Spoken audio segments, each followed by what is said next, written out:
Assalamualaikum warahmatullahi wabarakatuh. Langsung saja Sobat Rimba ya. Seperti biasa kita bolang ya hari ini.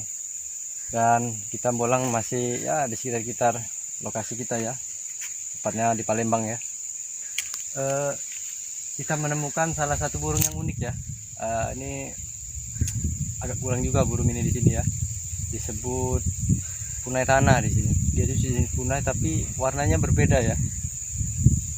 Dia ini sering makan biji-bijian ya, biji-bijian atau buah ya. Tapi dia tuh sering kalau punai di atas-atas, kalau dia ini sering turun ke bawah ya, cari biji-biji atau buah yang jatuh ya. Oke, langsung aja kita lihat deh.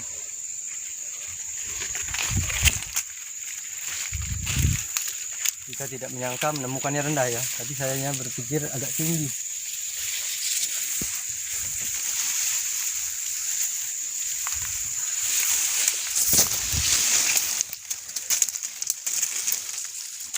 Wah, bulunya sudah keluar.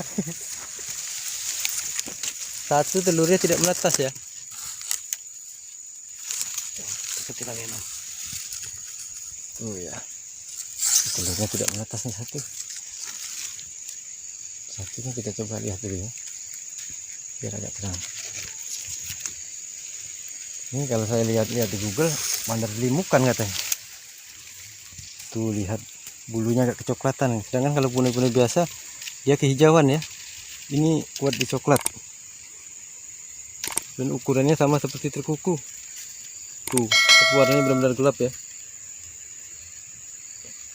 Oke, kita penasaran ya. Kita lihat orang tuanya, ibunya yang lebih cantik dari ini ya. Akan kita rekam dulu. Taruh lagi. Hampir mirip murai Papua sarangnya.